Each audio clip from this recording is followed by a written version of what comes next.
anak bujang kepulauan untuk membeli sebuah kateter. Nah, kateter itu alat untuk di rumah sakit. Iya pula. Jauh dia beli Datang kepulauan. jemputan kita bukan sembarang jemputan. Datang jemputan kita seorang dokter. Itu dia Ya, dokter Puan kita Siska, hari tak ini. sabar Puan Siska, perkenalkanlah. Langsung saja kita perkenalkan tamu kita pada pagi hari ini, Cik Tolpan semua. Assalamualaikum, dokter. Waalaikumsalam. Iya, betul. Ini kita pagi ini bersama dengan Dr. Abdiat Sakri, spesialis jantung dan juga pembuluh darah. Luar biasa, sehat dok? Sehat, alhamdulillah. Alhamdulillah. Mungkin banyak peminat dokter yang rindu, silahkan nak menyapa. Assalamualaikum warahmatullahi wabarakatuh, Cik Puan semua, masyarakat Pekanbaru, Riau semuanya, apa kabar semua? Semoga sehat-sehat selalu. Singkat padat Singkat terpercaya. padat, semoga sehat-sehat selalu. Itu doa dia, Cik. Tapi Puan Siska, Cik Tolpan Iya. semua, saya manggil Dr. Abdi saja lah ya. Dr. Abdi ini sebetulnya ramai peminat juga di luaran sana, Puan Siska. Bahkan peminat beliau atau penggemar beliau ini adalah orang-orang tua kebanyakan ya. Karena Iyalah. apa? Karena beliau ini banyak mengobati orang-orang penyakit jantung tuh orang-orang tua kebanyakan, Puan Siska. Kalau yang tua-tua nengok yang muda-muda tuh memang segar, sehat banget, Cik langsung, Ezi. Ya. betul. Kemudian hari ini, Iya. pagi ini, Cik Tolpan semua, sayang bila dilewatkan. Kita akan bincang-bincang mengangkat sebuah topik yang cukup menarik, menjaga kesehatan jantung supaya dapat bekerja optimal. Nah, kalau jantung kita ni bercakap, Puan apanya, Cik Siska, Aziz? tentang bekerja optimal, tentunya itu bermula daripada perawatannya, ya kan? Betul. Sama dengan muka kau tak dirawat nanti keriput, bekas tua. berjerawat, Nah, betul. Cik Aziz. Nah, dokter, kan kalau kita kenal penyakit jantung Ya. adalah salah satu katanya silent killer, ya kan? Apa pembunuh yang senyap kata orang. Memang betul-betul satu-satu penyakit yang bisa dalam diam bisa membunuh. ya. Nah, cuma sebetulnya kalau jantung itu, dok, kita rawat dari awal, dari belum kena penyakit jantung sampai mungkin kadang-kadang ada gejala baru periksa ke dokter, misal seperti itu. Nah, sebetulnya cara yang paling mudah bagi yang sekarang tengah sehat di rumah tuh untuk menjaga jantung supaya sehat macam mana, dok? Langsung Iyalah, Siska. Iyalah, Cik. Jadi kalau kita tahu ya, orang bilang mencegah itu lebih baik daripada mengobati. Itu sangat cocok sekali untuk penyakit jantung. Kenapa penyakit jantung itu perlu dicegah? Karena kalau dia udah sakit, dia banyak urusannya. Banyak makan obat, kemudian berobat terus, ya kan. Makanya lebih baik kita mencegah. Mencegah itu tentu sebelum ada gejala dari penyakit jantung itu sendiri. Jangan menunggu gejala. Jangan tunggu dia datang penyakit itu baru dia, Cik Ezi, ya. Kalau menunggu gejala berarti dia sudah mulai ada penyakit jantung itu. Maka lebih baik yang muda-muda, kemudian yang belum ada gejala itu mulai menyadari bahwa penyakit jantung ini harus dicegah. Caranya apa yang pertama, Cik? Pertama tentu kita lihat bagaimana pola hidup kita. Itu nomor satu. Penyakit jantung itu, sebagian besar penyakit jantung itu berhubungan dengan pola hidup.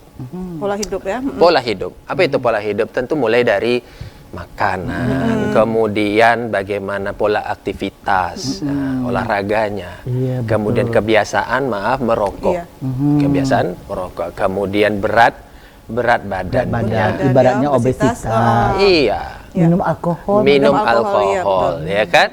Kemudian apakah dia punya faktor resiko dari orang tuanya, dari keluarga, genetik, hipertensi, kemudian diabetes mellitus, ya kan? Yang ini sangat erat. Itu Kemudian sekawan ya. Sekawan. Kalau dia berjumpa kolesterol, kemudian diabetes mellitus, sakit gula, hipertensi, kemungkinan besarnya untuk sakit jantung tentu sangat besar, semakin besar potensinya, ya kan?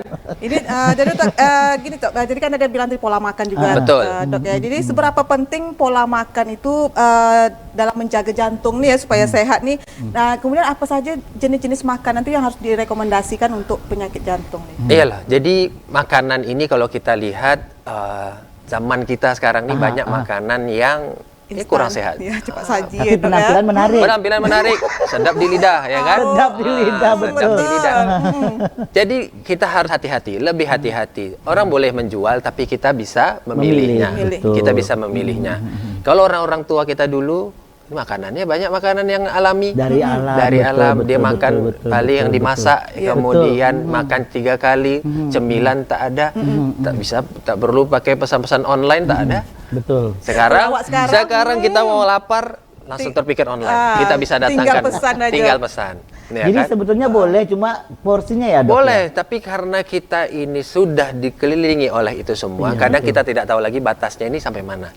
Jadi kita sudah terpapar. Manis itu sudah, gula udah berlebih. Ada pasti berlebih kan? Betul, betul. Konsumsi gula kita pasti berlebih. Dilihat beberapa berita terakhir ini, anak-anak mulai diabetes mellitus di usia masih muda. Masih dini ya. Cuci Dok, darah ya kan. Iya. Nah, ini salah satu tanda sinyal warning untuk kita semua bahwa ya masyarakat kita dulu kita bilang nih penyakit jantung ini penyakit orang barat. Betul. Orang barat tuh makan fast food ya, Iya. burger Keju. gitu ya, Itu dia. keju. Betul. Punya kawan juga tuh. Cik. Gimana Kita tuh, bilang Cik? orang barat yang gitu, tapi ternyata kita sekarang udah ke barat-baratan pula ya, Ci ya. Mulai ya. Kita Udah pun mulai. kita pun udah ke barat-baratan. Jadi rekomendasian yang sebaiknya Sebaiknya makan gula itu betul-betul harus dibatasi. Nah, gula dibatasi. Bukan tak sama sekali ya, Bukan Dok, tak ya? sama sekali. dikurangi ya, Dok ya. Dikurangi gula pasir, semua gula-gula yang ada dalam minuman, kemasan ya, boba. Nah, Boba-boba. itu semua banyak gula. Langsung saya tersengeng, Cik Ezi. Ya. Dibatasi. Kita harus menyadari kan. Kemudian kedua, kurangi garam. Garam. Nah, garam. Apalagi orang-orang yang punya Tensi. hipertensi. Kalau punya hipertensi, saran konsumsi garamnya cuma 5 gram. 5 gram itu cuma seujung jari. Iya. Cuma, Ujung jari. Cuma seujung jari. Tapi segini, Dok, mana ada kalau kita kita mana ada masak makan. segini ya.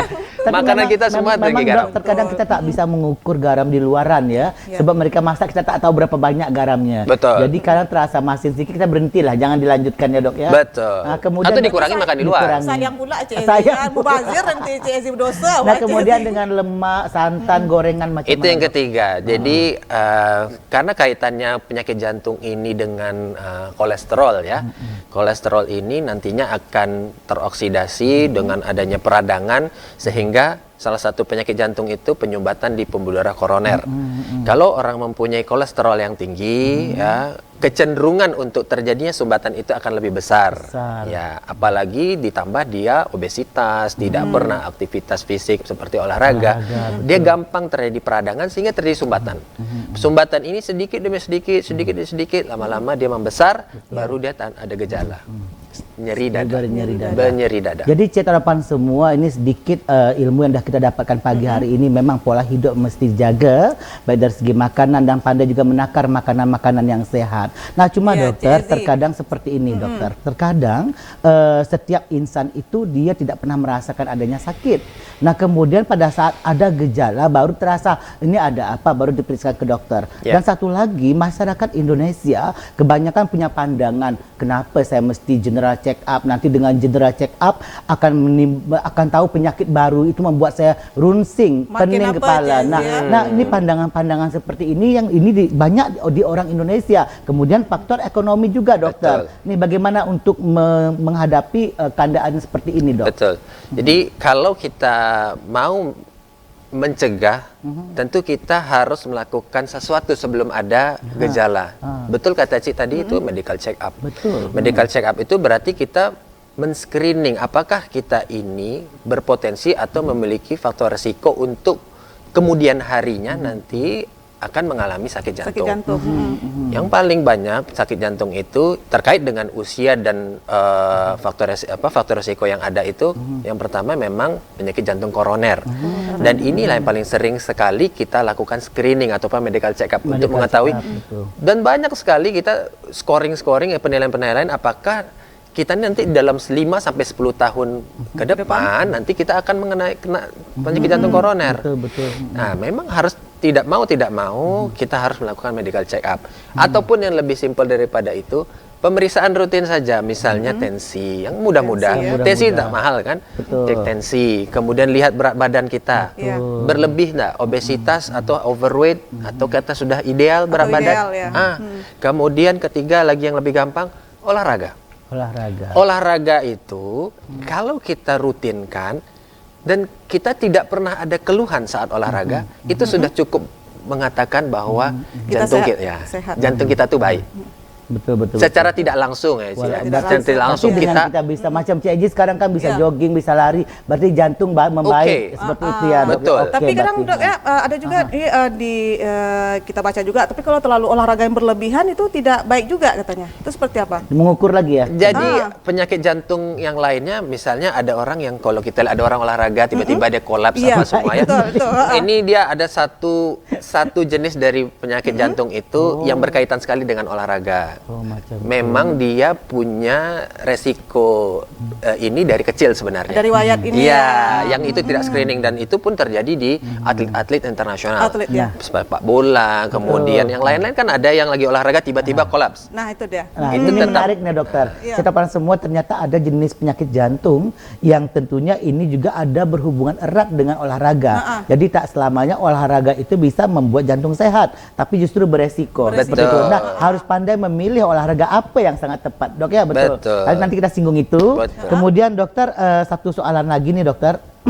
Nah, kemudian dokter kan sekarang ini tadi seperti dokter katakan, karena makanan yang ada di era sekarang ini berpengaruh terhadap usia yang mengidap penyakit jantung. Jadi bukan hanya dewasa saja, bukan tua saja, tapi anak-anak di bawah umur pun. Bahkan sekarang yang di usia 20-an, menjelang 30-an banyak sekali kena penyakit jantung. Betul. Nah, sebetulnya apa harapan, apa yang dokter bisa bagi saran kepada generasi muda kita yang nonton saat ini? Bagi mereka jangan sampai muda dah terkena penyakit jantung. Oke. Ini yang buat yang muda-muda nih ya. Betul, Cik. Yang muda-muda yang Urgent pertama. sangat nih dokter. Kita perlu tahu bahwa penelitian terakhir ini menunjukkan masyarakat kita itu di Indonesia itu termasuk yang tertinggi dalam penggunaan rokok. Ya. Satu ya. Itu satu. Jadi perlu kita ketahui bahwa ini harus kita hindari untuk pencegahan sakit jantung. Kemudian yang kedua, yang muda-muda kita lihat sekarang udah banyak orang di Car Free Day mulai olahraga ya. Betul. Rutin berolahraga lari, itu bagus. Ada sepedaan dan lain sebagainya. Itu bagus. Jadi rutinkan itu paling tidak kalau bisa bukan di Car Free Day aja. 5 kali seminggu. Nah, dirutinkan bukan hanya sekali seminggu tapi bisa dilakukan 5 kali seminggu. 5 kali dalam satu minggu. Kemudian yang ketiga, jaga berat badan ideal. Ini yang gampang. Kalau ada yang muda-muda 30 tahun, maaf, badan sudah mulai obesitas. Jangan tunggu besok lah nanti baru kita berat badan nih di ini ya, nanti 40. Kalau sudah bertambah lagi umur, akan lebih sulit untuk menurunkan berat badan. Terjadilah nanti di usia 40, 50, maaf yang ibu-ibu nih, yang perempuan. Tambah malas. Ibu maksudnya. Tambah malas untuk olahraga kan. Mulai mendekati menopause biasanya ibu-ibu nih lutut mulai sakit. Pinggang mulai sakit. Kenapa? Karena wanita khususnya pada saat mendekati menopause itu penurunan dari tubuhnya itu sangat drastis sekali. Termasuk jantung juga. Termasuk jantung.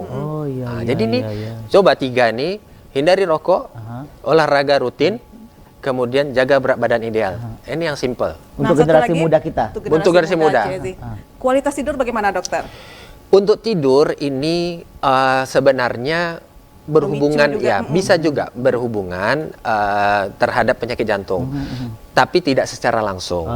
Tidak secara langsung. Tapi ini akhir-akhir ini kenapa yang muda-muda khususnya kok bisa sekarang ini terjadi gangguan tidur. Ini tidak mungkin saya belum tahu pastinya, tapi ini ada hubungannya dengan penggunaan gadget pada malam hari. Pengaruh ya, teknologi mempengaruhi pola hidup. Begadang, main games ya. Online sedang main dengan temannya over sampai jam 12 jam 1. Nah, Dok, tadi ada satu soalan yang saya tunda. Olahraga apa yang maksud saya jenis penyakit jantung apa yang mengakibatkan bisa justru memakin parah akibat olahraga. Jadi dokter ada menyinggung katanya banyak kita lihat artis-artis terkenal, orang-orang hebat itu pada saat olahraga itu terkena serangan jantung. Padahal satu sisi dengan olahraga itu justru membuat kita sehat. Betul. Nah, kata dokter ada jenis penyakit jantung yang memang berkenaan dengan olahraga berat yang tak boleh. Nah, macam mana, Dok? Ya, oke. Jadi penyakit jantung ini kalau kita bagi berdasarkan usia itu kita pakai batasnya 35 tahun. 35 tahun ke bawah itu ada penyakit-penyakit jantung yang sangat berbahaya terkait dengan olahraga tadi. Itu berkaitan dengan kelistrikan di jantung. Listrik jantung itu ada listriknya. Listriknya terganggu dia. Bisa terganggu. Kalau besar dari 35 tahun ini berkenaan dengan koroner, pembuluh darah jantung. penyakit jantung koroner biasanya gangguannya. Jadi kalau ada yang masih muda, olahraga, maraton, jogging jauh ya, olahraga kuat, kok tiba-tiba kolaps. Kita curiga jangan-jangan kelistrikan jantungnya ini ada masalah. Biasanya penyakitnya namanya penebalan pada otot jantung, hipertrofi kardiomiopati, atau channelopati seperti ada orang namanya Brugada, kemudian long QT syndrome, itu nama-nama istilah medisnya. Yang ini semua berkenaan dengan gangguan kelistrikan jantung pada yang terpicu dengan olahraga. Nah, sebagai masyarakat awam macam mana nak mengidentifikasinya? Betul, itu jadi persoalannya. Kalau kita lihat di dunia luar, contoh yang paling ideal itu adalah atlet-atlet profesional. Mereka itu ketika akan terjun ke dalam olahraga profesional, mereka itu dilakukan screening untuk masuk ke dalam pertandingan gitu ya. Kalau dia masuk ke dalam pemain bola gitu ya, dia dilakukan screening semuanya. Kecenderungannya ada enggak ke arah sana. Kalau ada, maka dia dilakukan pencegahan primer. Oh, boleh enggak? Boleh, tapi kita lakukan pencegahan. Apa misalnya, Anda tak boleh misalnya olahraga terlalu berat, atau konsumsi obat rutin, atau ada alat yang dipasang. Seperti itu ya. Begitu, kalau usia muda. Tapi kalau usia tua, kalau kita lihat dia besar dari 35 tahun, pada saat olahraga kok terjadi serangan jantung, kemungkinan besar dia memang terjadi serangan jantung penyumbatan pada pembuluh darah koroner. Dipicu dengan olahraga yang berat tadi. Dipicu dengan olahraga yang berat. Memang bisa jadi orang ini punya faktor resiko kuat untuk terjadinya sumbatan, tapi selama ini tidak pernah dirasa. Sekarang kok mulai olahraga, tapi intensitasnya agak terlalu berlebihan, melebihi kapasitas daripada jantungnya. Nah, ini mengenai usia nih, dari usia muda dan usia tua ya. Nah, ini ada nggak cara untuk menjaga kesehatan tuh antara pria dan wanita? Apakah berbeda cara menjaga kesehatan jantungnya seperti itu? Untuk jantung pria dan wanita ini sebenarnya kurang lebih sama. Tapi perlu diketahui wanita terkait dengan penyakit jantung seperti hipertensi, kemudian penyakit jantung koroner, ini selagi dia masih belum menopause, itu kecenderungan angkanya sangat rendah. Wanita itu cenderung sehat. Sehat jantungnya. Sebelum dia menopause. Tapi setelah menopause, justru angka penyakit jantung khususnya koroner atau hipertensi menjadi lebih meningkat dibandingkan laki-laki. Betul. Nah, jadi perlu hati-hati untuk kaum wanita. Kalau sudah mulai mendekati menopause, maka jagalah kesehatan lebih ketat. Menjaga kesehatannya lebih kuat lagi. Nah, kalau untuk rata-rata di Indonesia sendiri, Dok, ini sedikit menyimpang lah ya. Kalau untuk wanita itu menopause itu di usia berapa rata-rata? Antara rank berapa sampai berapa? Kalau kita pakai data di luar negeri itu, dikatakan penyakit jantung koroner yang datang terlalu awal itu pada usia kurang dari 65 tahun pada wanita. Mungkin ini salah satu sebabnya di sana mungkin menopause-nya agak lebih lambat. Tapi kalau di masyarakat kita Indonesia sudah mulai di 50 tahun sudah menopause. Ya sebenarnya itu kurang bagus. 50 bahkan di kecil dari 50 tahun usianya pun sudah menopause. 40-an. 40-an. Jadi ini memang faktor makanan juga mempengaruhi. Sangat mempengaruhi. Pola hidup, gaya hidup. Betul. Nah, kemudian juga dokter, kan penyakit jantung ini memang penyakit yang sangat ditakuti. Tadi di benang merahnya sudah kita dapatkan bagaimana kita mengatur pola hidup kita dari makanan kita, kemudian juga olahraga, yang jelas pola hidup sehat. Nah, dokter, saat ini kan kita lihat di Indonesia ini sendiri tingkat pengidap penyakit jantung ini cukup tinggi. Tinggi sekali ya. Sementara pemerintah juga mengeluh-elukan sosialisasi bagaimana upaya pemerintah untuk menekan penyakit jantung ini sendiri. Nah, sebenarnya kendalanya di mana, Dok? Sampai saat ini masih cukup tinggi, bahkan cukup ditakuti. Ya, kalau data dari seluruh dunia itu tetap memang penyebab mortalitas atau kematian itu penyakit jantung. Jantung nomor satu. Dan data itu pun sama di tempat kita di Indonesia. Data dari BPJS juga pengeluaran terbesar dari BPJS untuk klaimannya jantung. Jadi beban terbesar penyakit yang ditanggung oleh BPJS itu selama ini dan sampai sekarang ini itu adalah jantung. Jadi memang data itu sama dan di seluruh dunia pun juga jantung. Sebenarnya penyakit jantung ini kan penyakit pola hidup. Berarti gambaran bagi kita semua bahwa pola hidup kita ini bukan justru yang lebih baik, maka sekarang ini masih menjadi PR. Jadi pola hidup masih PR sekali, banyak sekali pola hidup yang kurang baik. Sebetulnya masyarakat tahu, cuma untuk melakukannya yang berat. Motivasinya. Motivasi. Karena namanya mencegah itu butuh usaha yang sangat lebih. Merawat mobil supaya dia tetap bagus dibandingkan memperbaiki mobil. Lebih banyak orang suka memperbaiki mobil. Memperbaiki bermasalah daripada merawat mobil nih. Tak ada yang rusak, kenapa harus dikeluar uang? Ya kan? Sama dengan tubuh. Tidak ada rasa sakit, kenapa saya harus medical check up? Kenapa saya harus periksa ini dan itu? Kenapa saya harus cek hipertensi kan? Nah, banyak orang tidak mau usaha yang ke situ. Dok ya, menarik ya CSI berarti saya ambil benang merah lagi nih, bahwa ternyata cek teman semua tak selamanya tubuh kita sehat itu akan sehat. Bisa jadi sebelum dicek kita tidak tahu ada yang bermasalah. Betul. Iya betul. Mindsetnya emang harus gitu. Mindsetnya bahwa jangan merasa sehat bahwa tubuh kita sehat, belum tentu. Belum tentu. Jadi kuncinya apa? Harus general check up. Kalau tak ada duit, kita olahraga. Sekarang ada CSI, gratis untuk CSI, kita baca kemarin CSI berita aja. Iya. Nah ini dok, ini berkaitan dengan hal tersebut nih dok ya. Ini apakah ada teknologi terbaru ataupun ada pengobatan inovatif nih dok dalam bidang kardiologi ini ya yang dapat membantu untuk meningkatkan kesehatan jantung? Jadi biasanya kalau ke screening itu ya, biasanya sekarang screening untuk penyakit jantung itu, khususnya yang ditakuti ada penyakit jantung koroner itu mulai berkembang ya. Sehingga early detection itu sudah mulai dilakukan baik di pemeriksaan sederhana sampai dengan yang advance. Kalau pemeriksaan advance-nya sekarang penelitian itu mulai bergeser kepada pemeriksaan CT scan di koroner. Kan ini sumbatan di pembuluh darah koroner. Kita mau lihat di usia 30 saya udah ada sumbatan apa belum. Hanya ini menjadi isunya adalah satu, dia akan biaya akan lebih besar karena CT scan. Iya kan? Effortnya besar ya kan? Hanya untuk screening gitu. Berarti hanya sebagian masyarakat saja yang bisa melakukannya karena yang butuh berkenaan dengan biaya. Masalah biaya. Apakah bisa semua masyarakat melakukannya? Menjadi sulit ya kan untuk mengecek itu ya kan. Kecuali ada program pemerintah. Kecuali ada program pemerintah kalau pemerintah mau mengcover semua itu kan. Tapi memang dengan masyarakat kita yang berapa ratus juta itu ya, sepertinya sangat masih impossible untuk dilakukan pemeriksaan yang se-advance itu. Maka yang paling simple adalah coba identifikasi diri sendiri.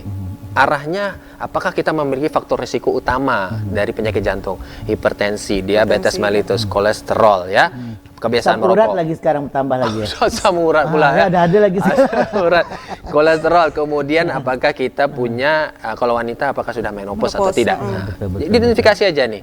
Kalau kita punya 2 aja, tak usah kita sombong. Insya Allah itu kuat faktor risiko itu untuk menjadi penyakit jantung koroner. Jadi langsung di mindset kita itu, oke, saya harus hidup sehat. Saya hidup sehat. Paksakan olahraga. Paksakan walaupun usia masih 20. Bermalas-malasan. Walaupun usia 20, walaupun usia 30, paksakan olahraga. Kata orang walaupun tak olahraga di rumah kan olahraga tuh, menyapu, mencuci piring, beda ya. Tidak menggantikan. Iya, cetapan semua. Jadi memang sebetulnya untuk sehat itu senang sekali seperti yang sudah didedahkan oleh dokter kita, bahwa dengan kita olahraga, dengan kita menjaga pola hidup kita yang sehat, itu 2 cara itu saja kita lakukan.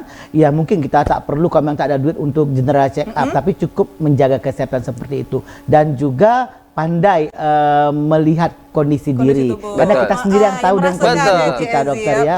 Nah, bagaimana cek topan semua? Apakah cek topan semua seperti itu atau memang sehat-sehat saja? Tak selamanya yang sehat itu akan sehat. Mesti diketahui bagaimana keadaan di dalamnya. Mau tahu di dalamnya ada yang konslet, betul. Ada diperbaiki. Kemudian dokter, sebelum kita sampai ke penghujung juga mungkin apa yang nak dokter sampaikan kepada pemirsa kita, penonton kita, apa harapannya kepada masyarakat? Bolehlah Pak Dokter. Langsung harapannya CS. Oke, pada pemirsa semua, penyakit jantung ini adalah penyakit metabolik ya, yang itu berkenaan sekali dengan pola hidup kita. Berarti dia adalah penyakit yang sangat mungkin untuk dicegah ya, sangat mungkin untuk dicegah. Maka pencegahan itu kita mulai dari sekarang. Jangan ditunda-tunda. Kita lihat bagaimana pola hidup kita. Jangan biarkan kita itu masuk ya arus bermalas-malasan dalam aktivitas, ngelihat tetangga tidak aktivitas juga kita tidak aktivitas, kebiasaan merokok, kemudian berat badan yang berlebih. Ini harus kita sadari, kita harus berubah sekarang. Karena yang kita petik nanti di usia tuanya 40, 50, Kalau sakit, maka aktivitas yang kita lakukan itu akan terganggu. Nah, Oleh itu karena dia. itu, pemirsa sekalian, jaga kesehatan selagi muda. Nah, luar Nah, biasa. selagi Singkat muda. padat. Singkat padat, Cezi. Selagi Jadi, muda, Bu Siska, dijaga. benang merahnya jangan merokok. Jangan merokok. Jangan minum minuman keras. Jangan begadang. Jangan begadang, olahraga yang cukup, Olahraga yang cukup, makan yang tidur- sehat. Tidur yang cukup juga, Cezi. Sebenarnya simpel, tapi berat kadang melakukannya ya, Bu Siska. Kadang dengan aktivitas kita yang sibuk itu kadang lupa dengan itu, Cezi. Tapi kadang juga makan Siska, tertinggal. kadang ada juga ya dok faktor genetik juga ya dok ya. Ya, faktor betul. Itu genetik. sesuatu yang tidak bisa kita hindari. Faktor genetik ya kan. Betul. Seperti itu Mas Siska. Kadang pun kita udah tak merokok, dah Betul. jaga makanan, tapi kalau memang dah kena itu Allah ya dokter ya, faktor genetik. Dok mungkin banyak tadi di WA saya nanya nih ke yang menonton tadi dok saya lihat, katanya dokter nih sebetulnya di mana? Apakah kalau untuk Stay-nya? kalau untuk jumpa dokternya di mana katanya Oh, dok? Kerjanya Cezi ya. Tak apalah kita nak tanya di sini. Boleh. Tak kenal maka tak sayang kata orang Ya di mungkin mana? yang menonton kita hari ini Cezi terpincut pula hati Tapi dia. seriau nonton nih dok. Menengok Masya dokter Allah. Di mana Arif, dok ya. bisa ini dok? Ya boleh kalau mau berjumpa, Mau konsultasi. ataupun ya menanyakan kesehatan Jangan ya. cerita bual-bual kesehatan ya, Dok, ya. Berbual-bual, cerita-cerita tentang kesehatan, tentang jantung. Saya sendiri praktek di Rumah Sakit Safira ya setiap hari. Setiap hari ada Kecuali ya? hari Minggu aja. Minggu untuk keluarga ya dok. Minggu untuk keluarga. Biar datang gitu harus ada rehat di Cezi Nah, ya. selain itu di mana dok? Selain itu, saya nanti akan praktek juga di Rumah Sakit Unri. Oh Undri, wah, saya alumni sana dok. Oke. Undri, tapi jangan dasar ke sana. Janganlah ya. Jauh-jauh dok. Tapi harapannya kalau ketemu saya ini bukan karena sakit. Itu dia mau nak cakap begitu. Tapi dokter. ketemu dokter nih kalau bisa cek depan semua buah-buah kedai kopi. Betul. Itu dia. Itu dia bual-bual kedai kopi. Jangan berharap ketemu saya di ruang poliklinik. Nanti kan iya. udah sakit pula ya. Iya, betul. Dia macam kami jumpanya di studio ya dok Di ya. studio aja. Karena kita sehat ya sis ya. Alhamdulillah, Itu Cik dia. Ezi, alhamdulillah. Iyalah Pak, kami bahagia sekali hari ini bisa mengajak Cik Topan semua untuk berbincang tentang bagaimana menjaga jantung kita supaya sehat dan Kesehatan jantung optimal. tetap Banyak optimal. ilmu nih. Banyak Berharga sekali nih, ilmu, gratis Cik nih. Ha, Ezi. tengok Cik Topan Tidak semua. hanya Cik Tuan Puan kat rumah dapat ilmu, kami di sini pun dapat ilmu juga. Cik Ezi ya, Aduh, luar biasa. Ya mungkin satu masa nanti dok, nanti kita mungkin kalau ada masa lagi dokter ada masa kita punya space juga kita lebih dalam lagi mengulik tentang jantung nih dok. Oke. Boleh ya dok ya? Boleh. Siap ya dok? Dah lagi, Jess, ya. Untuk berbagi kepada masyarakat se-Indonesia nih dok. Boleh. Boleh ya.